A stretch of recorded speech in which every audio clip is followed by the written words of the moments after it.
What is up, guys? It is TheCitrusPanda here today, and we're going to be continuing the 10th anniversary quest in episode 41 today. So, it's pretty awesome. We're past episode 40 now, and we're going to be doing the Devourer quest. I do remember this one being one like where you have to listen to this guy talk like forever, and I'm going to try to press the other button this time because I played it on my main and pressed the top one, I believe. Once I get into it, I'll tell you what I mean. Ooh, look at this. He's blowing up the earth. Or, he's blowing up the world. Okay, here we go. Okay, here we go. Yeah, you can either do this or this. See, I listened to Valorant's entire story and it said yields no fights, but there were tons of fights. I don't know what it was talking about, so I'm gonna do this one this time. Maybe it's like a little bit of a troll. I don't know, maybe a little bit of a troll. No, we still got battles. So they're still doing the same thing. I don't even know if it matters which one you press. It probably doesn't. It just makes it do it anyway. Okay. The Lost Deck of Oversoul cards is actually pretty good. I got this in the Wizard shop. It's really good. But the only thing is that it's a random attack, and you just have to hope that a lot of time it's an attack spell, because when it is, it does hit a lot. But sometimes it'll hit a different attack. I think there's like a healing one possibly, and one that makes you hit more accurately. Oh yeah, there we go, the heal one. See, the heal one's cool and all, but I would use a healing spell if I wanted to heal. Okay, now let's look at this. We're gonna use this again. Now, like I said at the end of last video where I killed Seekrat, I have two choices of what I can do when I run out of mana. I can, one, use defensive armors with 100% specking weapons. So really good armors and defense wise, and then use 100% spec weapons because I won't be hitting that much with defensive armors. Or I could use offensive armors and then just use regular weapons like staves and some ranged weapons and stuff like that. So I have to make that decision soon. But I might do a mix of both. That might be the better thing to do. Or just kind of make my own, you know. A lot of people recommend that you do it this way, but I might just kind of go away from the pack and do it my own way, you know what I mean? Because like, you know, I was kind of using a build guide to build my character, but then I kind of stopped following the guide. I just kind of wanted to make my own, you know what I mean? I think creativity and making builds is one of the fun things about this game. So if you kind of let other people make the builds that you want to use, then you're not really making your own build. You just kind of follow on another build. So as you can see, this actually weapon hits quite a bit. Although that part of the reason is his water resistance is so low. But attacking with regular weapons is still pretty powerful either way. So I don't know. Let me see here. But yeah, pretty much every single time now that I use when I'm using spells, I have this armor equipped in the set, the Twilight, the shield, and the staff. Why? Well, because it, as you can see, the full power of the well, next time it does it, I will point it out to you, but might do it next turn. Okay.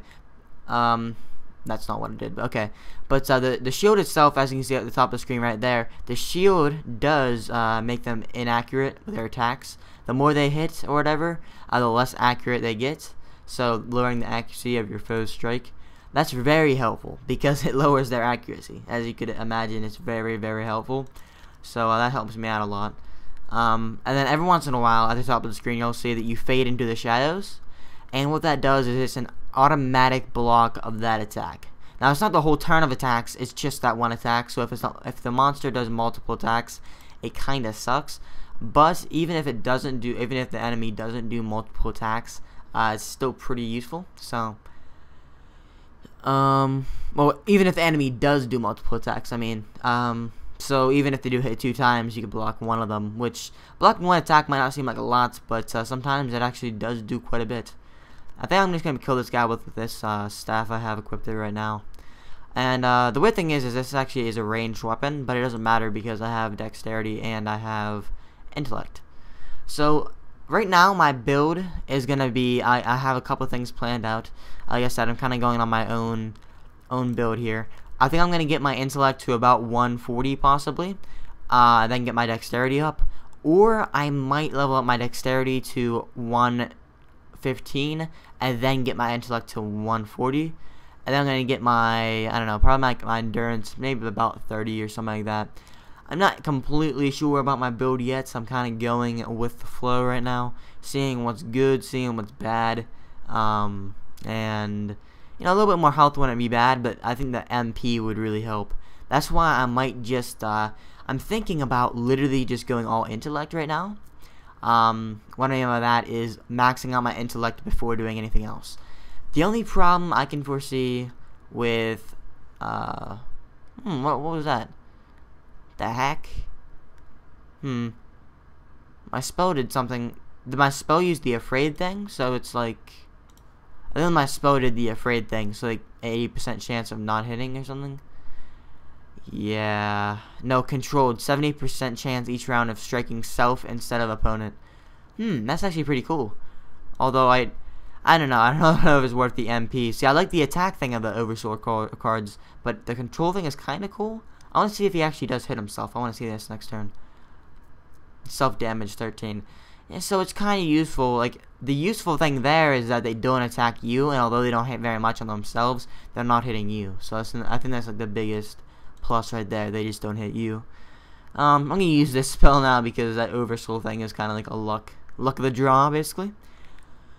But anyway, if I did max out my intellect, I'd have tons of MP, and generally speaking, I would just hit quite a bit. Well, with my spells, I'd hit tons. But I'm still not sure yet. By the way, I do want to get guardianship soon. I keep on saying that I'm gonna get guardianship soon, but for real now, I need guardianship soon. Now, King Xcock did point out on my last video, oh no, like not my last video, but a couple of videos back, that I can actually become a wizard even if I'm not a guardian. The thing is that apparently I can level up my mage skill, but I can't use any of the skills. And then he said you can actually become a wizard. But still, even if I do that, it's like, it's not really worth it, you know what I mean? Like, I might as well just become a guardian, because I'm going to become a guardian anyway soon.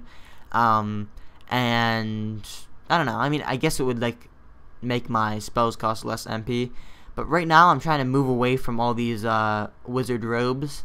I'm selling some of them. I sold one to get this, but I'm gonna sell some to get the Morningstar set. Well, I'm not really sure yet. I kind of wanted to get the Morningstar set, but the problem with the Morningstar set is that it is a Earth set, and the only thing that sucks is that always this one up here, it always is like kind of like your neutral, so you can't have every single element.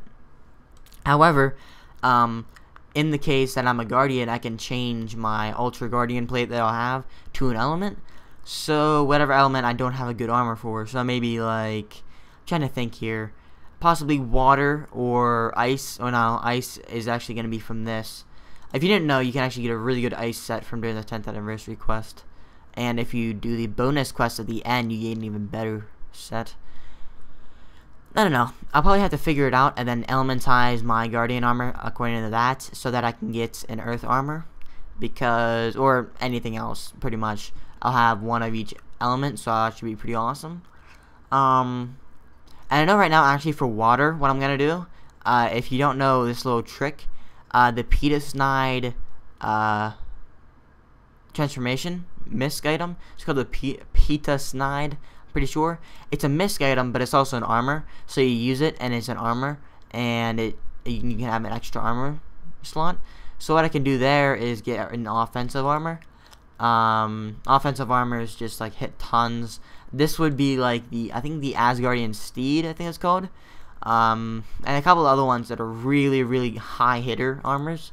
You know, the armors that hit tons, but you wouldn't recommend for defense wise. So let's see here. Dark Lightning. Okay. I'm gonna try to beat this guy. Well, I'm not really sure yet, but I'm gonna try to beat this Devourer part in one video. If it gets past, I don't know, let's say like, I don't know, 12 minutes or 13 minutes, then I will continue this on in the next episode. But I'm hopefully going to sum it up in this episode. I forget how many battles there are. And it's kind of weird because even if you press intermission rather than the one on top, it does the same exact thing either way. It still makes you go through all this text and all these battles. I think it's just Adventure Quest's way of saying screw you. You don't get any choices. Haha. Anyway, I was doing some just like battle monster things. I don't know why. I was just like sitting at town. I was listening to YouTube videos and I was just kind of bored, so I got on Adventure Quest. And I was just sitting in Battle On, just pressing Battle Monster, which is like the worst way to level up. But it's actually not that bad. You know, you just kind of sit there, you kill stuff. I mean, although if you're gonna do that, you might as well just go like the Fairwind Spring or something. It's better there anyway. Okay, he is a wind, so he's not good against wind at all. So I'll use wind against him. No, that is energy. Whoops. Okay, wind. Eye of the Sphinx. As far as weapons go, I got a lot more weapons, so that's pretty awesome. I replaced all my crossbows and stuff with actual weapons because I found that 100% spec weapons, they're good to a point, but I do enjoy regular weapons. I don't know. I mean, it's just gonna kind of be my own build, I guess. I don't know. I'm kind of going with what I find awesome, and I kind of like weapons that have special attacks, regular attacks, rather than these weapons that you just pull up and you do the same exact thing every single time. You know what I mean? Like with the crossbow, light doesn't do very good against this guy, but he sucks anyways. You know, it just does that every single time. Occasionally, it'll do like a 2-hit attack, but I'm kind of like stuck on the damage on that one, unless I do the 2-hit attack on it. So I'm pretty sure all these little weapons are better because they hit quite a bit. Okay, he is dead. The Avatar of Hope. Let's do it. Oh, there's the Gallon. I always thought the Gallon looked so awesome. Like, he's one of like my favorite characters in the game. But, I don't know. I always thought he was a really awesome guy. Like, when he's in that form. I mean, he looks cool when he's in that form, but he looks so much cooler when he's in the other form. Okay, well, that was actually easier than I thought it would be. We'll probably just finish off this battle, next episode. No, I'm just joking. We're not going to finish it up next episode. And we're good to go. We'll be able to do this in one sitting. Although, I do remember this guy being kind of annoying, skipping your turn. Kind of like that one hourglass or time person. Okay, which one hits the most, do you think? I'm going to go with Cosmic Blaze. Great. 20% defense. Okay, his melee range. Okay, nothing is better against him, so you might as well just go for it. I want to see if those things raise. Those things don't raise. Okay, I was looking at the combat defenses that he has. The magic, the range. It's kind of weird because like you think this set would be good against magic, but it actually has the least defense against magic. It has most against melee and ranged. Kind of weird, but nah.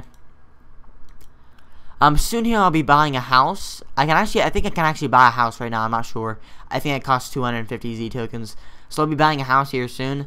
Plus I can recharge potions there. But the main thing is that I'll have a house and it's an investment. Like you buy it for 250. Like I think I bought my house for 250 on my main, and it's now worth like 390 or something. It's kind of ridiculous. Haven't sold it yet, but when I do, I'm gonna get tons of money from it. So it's like an investment, but in Adventure Quest form. And actually, guys, I think I'm gonna take off Twilly right now because he's healing me. That's good and all, but in this fight, it's kind of taking a while anyway, and I might as well just call him back because pets do make it just take longer. We'll use my Shades Uncertainty and finish this guy off. I think. Although it might take a while. You know what? Actually, I might I'm gonna use my Splendid Mana Staff because it hits good and it heals my mana. So in the case that I keep on missing, I can use a spell eventually. You're gonna die, buddy. Okay. It was actually quicker than some of the other ones. Like the Carnix quest took me quite a bit longer than this one. But maybe that's just because I'm a higher level, or possibly it's just that I don't know why. But either way, I think this might have just been a shorter one. The monsters leading up to it were pretty easy. It seemed like they were just like copies of themselves, and they had some bad weaknesses, unfortunately. Unfortunately for them, fortunately for me, they seem to all have really, really bad resistances. But this guy has really, really good resistances, 50 to everything. It puts me in the mindset of that one guy that we were facing in the one episode where he had a ridiculous amount of resistances, like nothing hit over 20% on him, and we were low level at the time, so it took forever. I think I had to pause the fight because it took like 8 minutes for one battle. Okay, well, that's it, guys. Hope you guys enjoyed this short little video. I'm gonna pause it really quick because this isn't going. Okay, we got the battle rewards and victory to the Misk shop. What can we get here? Tokens. Great. I'm done. Okay, there we go. Wait, actually, did I cost? Oh, I thought that said 0 tokens. I was like, I'll buy it. Anyway, I hope you guys enjoyed this video, and next video we'll probably be doing Seekrat. So see you then.